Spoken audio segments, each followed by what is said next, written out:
I'm Diana Duanli Liao, and at present I'm the Chief Interpreter of the Interpretation Service at the headquarters of the United Nations here in New York.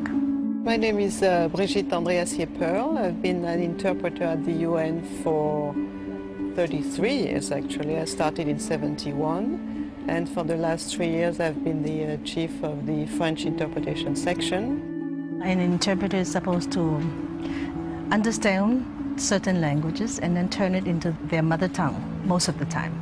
So for example, a Russian interpreter will hear the original speech in English and in French and turn it into his mother tongue, which is Russian. Well, interpreting is very different than translating, and there's an enormous amount of pride about that here among the interpreters. They don't like to be called translators.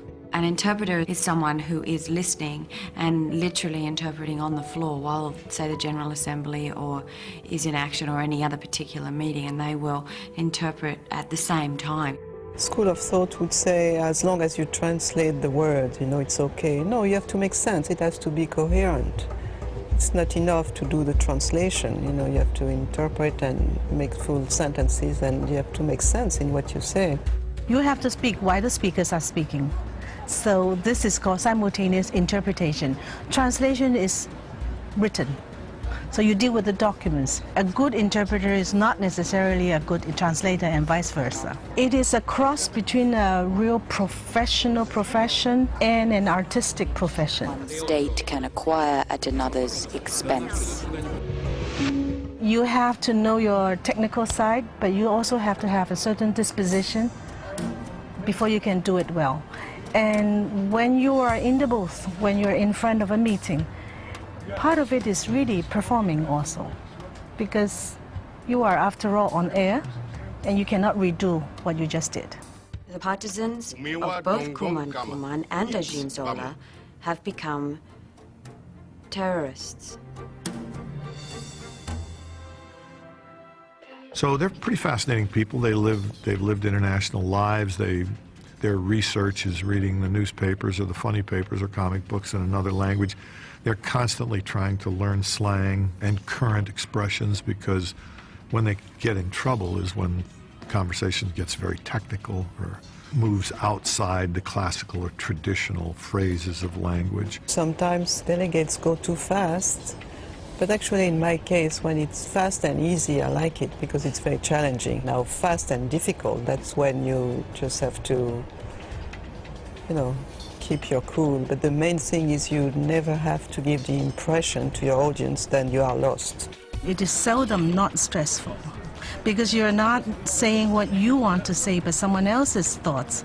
So you can never know where they're going to lead you. When it is politically charged, you're particularly stressful because you really don't want to make a mistake. There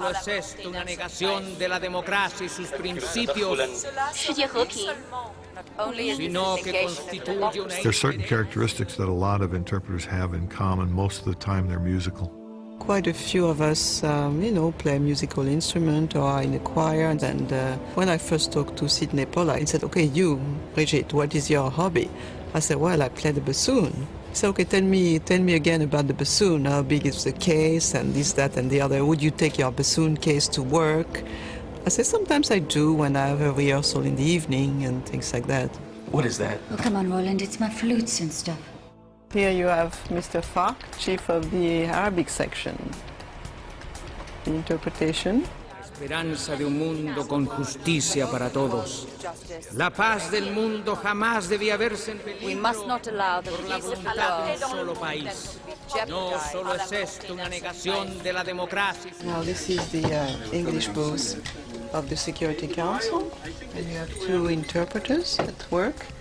The speaker is speaking English, so they're listening, waiting for their turn. When some foreign language will be spoken in the room, then they would start working. And that is actually where Nicole Kidman came that day to observe the interpreters at work. When I was doing my research, I went and spent time in the little boxes, in the interpreting boxes, and saw the General Assembly in action. And what they really taught me was that you really have to interpret each word, because if you get one word wrong, then you can absolutely throw off the understanding. Some people prefer prefer to interpret from a booth because you feel protected, you're behind the glass and all that.